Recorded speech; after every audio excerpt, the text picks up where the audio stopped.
रमेश जी, थोड़ा सा व्यक्तिगत प्रश्न है। जी कहिए।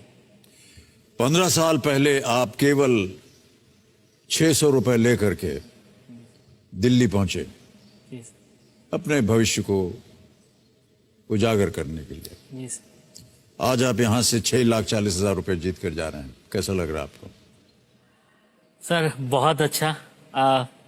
सर मैं एक बहुत छोटे से गांव से हूं और मेरे पिताजी किसान थे और किसान के घर में सर ना खाने के लिए चावल दाल तो होता है बट पैसे नकदी नहीं होते।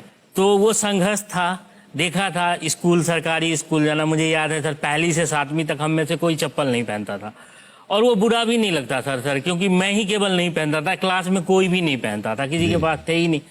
आपकी जो दुख होता है वो तुलना से आता है, अगर आप तुलना ना करो तो दुख नहीं होता। क्या बात है, बहुत खूब, बहुत अच्छी बात। मुझे याद है सर, हम जब स्कूल से निकलते थे तो बड़े उछलते हुए चलते थे क्योंकि ना अलकतरा जो कोलतार की सड़क होती है वो बहुत गर्म हो जाती है दोपहर के समय में। बिल्कुल। और मुझे कोई उस बात का उस वक्त सर लगता ही नहीं था कि अच्छा पैर में चप्पल होते तो कम गर्म लगता। हम मेढक की तरह ऐसे उछल के सारे बच्चे, वो एक अजीब ही सीन होता था। वहां से फिर पढ़ाई 10वीं के बाद ये था पिताजी का कि बच्चा पढ़े। हर किसान का मन होता है, घर की तो तकलीफें सर, हर इंसान की अपनी तकलीफें। हमारा देश कोई बहुत अमीर देश नहीं, हर की है, मेरी भी बहुत बड़ी है। पिताजी की इच्छा थी गांव के स्कूल में वही पढ़े। 6ठी क्लास में हम लोगों की ABCD होती थी, इंग्लिश होती थी। जी। ये है कि सर अगर आप पढ़ने में ठीक हो ना तो शिक्षक आपकी बड़ी वो करने लगते हैं। हाँ, शिक्षक का जुड़ाव हो जाता है, आपको कोई वैल्यू नहीं देता ना। इवन कई बार परिवार, घर, दोस्त, समाज, शिक्षक आपको जरूर प्यार करते हैं अगर आप पढ़ने में अच्छे हो या अपने काम में अच्छे हो तो उनका लगाव रहता है। तो शिक्षक का प्रोत्साहन रहा। फिर पिताजी, मुझे याद है 600 रुपये दे के मुझे भेज दिया उन्होंने, हमने अपनी पढ़ाई के लिए। फिर मेरे भाई साहब आए, आज मैं इनको अपने साथ इसीलिए लाया हूँ कि ये मेरे पूरे जर्नी के हस्ताक्षर हैं। श्रीकांत झा है नाम, ये खुद ही बहुत कम कमाते थे और अपनी लगभग पूरी कमाई जो है मेरे पढ़ाई में दे देते थे। उन्होंने पूरी पढ़ाई कमाई अब मेरे पढ़ाई में दे दी। और क्यों लगा भाई साहब आपको कि आपको अपनी कमाई से अपने भाई को और आगे बढ़ाना चाहिए? सर मुझे लगता है कि गरीबी एक ऐसा टीचर है जो हमेशा कुछ न कुछ अच्छा करने के लिए प्रोत्साहित करते रहता है इंसान को। क्या बात है। और सही समय पे सही मार्गदर्शन मिल जाए तो इंसान वो सब कुछ हासिल कर सकता है जो उसकी दिली इच्छा है। कितनी सुंदर बात कही सर आपने। गरीबी सबसे बेहतर शिक्षक होता है, वो प्रोत्साहित करता है कि हम और आगे बढ़ें। वाह क्या बात है, बहुत खूब। उसके बाद फिर जब आप अपने काम में लग गए तो फिर आप अमेरिका भी गए, जो आपकी एक मन में एक भावना थी, एक आशा थी कि कभी हम अमेरिका जाएं, और वहां का माहौल आपको बिल्कुल अलग लगा।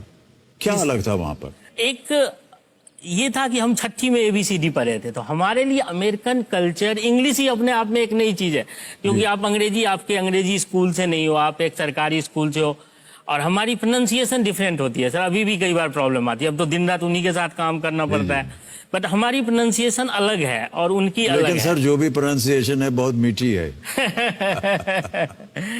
तो वो एक था, पिताजी को भी लगता था जब कभी सुनते थे आस पड़ोस में कि कोई विदेश गया है तो मेरा बेटा भी विदेश जाता।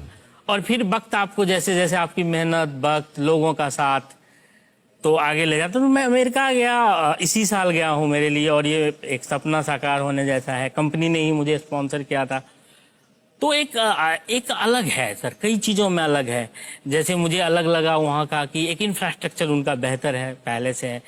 दूसरा कि वहाँ पे महिलाएं बहुत लिबरेटेड हैं सर, क्योंकि मेरे वहाँ पे जैसे हम यहाँ 70 लोगों की टीम है, वहाँ भी हमारे डिपार्टमेंट की 70 लोगों की टीम है, उसमें 68 महिलाएं हैं। 68। हाँ, और सर केवल 2 पुरुष और उनकी एज सर 70-75, काफी दिनों से, वो 50-50 साल से इस हेल्थ केयर फील्ड में है। हम लोग तो अभी 10 साल से आए हैं, 15 साल से। और वो इतना खुश हैं सर जब वो डांस करते हैं, जब वो पार्टी करते हैं।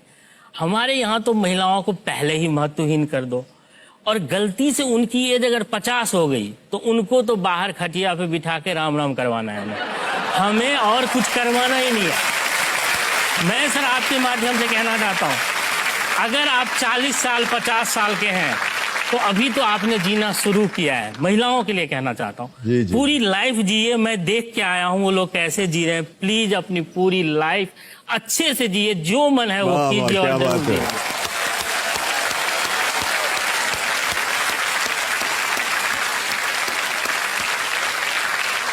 पत्नी जी आप सुन रही हैं कि नहीं? जी सर। 40-50 साल, अब हम आपकी उम्र नहीं पूछ रहे हैं लेकिन हम बोल रहे हैं कि उसके बाद भी आपको एकदम जी करके जीना है, तब आपकी जिंदगी तभी से शुरू होने वाली है। जितनी महिलाएं हैं सब बहुत खुश हैं भावेश जी आपसे, आपकी बातों से सुन के, आपकी भावनाओं मेरी- को सुन करके। सर मेरी 2 बेटियां हैं और मैं लिखता हूँ, तो मैंने उन 2 बेटियों के लिए कुछ लाइन लिखी है और जो इस चीज से कनेक्ट हो रही है। जी, जी। अगर आप सर अनुमति जी, जी, दे तो बिल्कुल, 2 बिल्कुल, लाइन। कहिए। हाँ। बेटी तुम बड़ी मत होना, वाह। बेटी तुम बड़ी मत होना, कुछ सवाल उठाए जाएंगे, कुछ परंपराएं दिखाई जाएंगी, तुम्हारी खुशी के बदले तुम देवी बना दी जाएगी, इनकी झूठी दिलासों में अपनी हंसी मत खोना, बेटी तुम बड़ी मत होना। क्या बात है, वाह वाह, क्या बात। समाज के ठेकेदार समाज के ठेकेदार हर चीज का ठेका लेते हैं, औरत के धर्म का ठेका लेते हैं, औरत के शर्म का ठेका लेते हैं। इनकी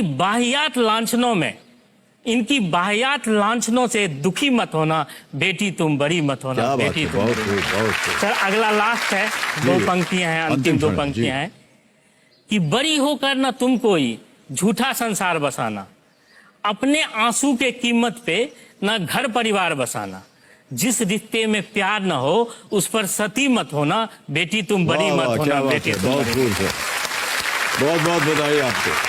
आजकल के समाज का आपने उल्लेख कर दिया एकदम एक छोटी सी कविता में, क्योंकि हम यही देखते हैं हर दिन महिलाओं के प्रति क्या क्या अनौपचारिक चीजें होती रहती हैं। और ये जो आपने कहा ये बहुत ही सुंदर कविता है सर, इसको छपना चाहिए। आप हमको दे दीजिएगा, हम अपने सोशल मीडिया पे छाप देंगे इसको। सर बहुत बहुत धन्यवाद, बहुत बहुत धन्यवाद। आपकी विचारधारा जो है वो बहुत ही अव्वल है, बहुत ही ऊंची है। For more updates, subscribe to our channel, click the show links and enjoy watching the videos.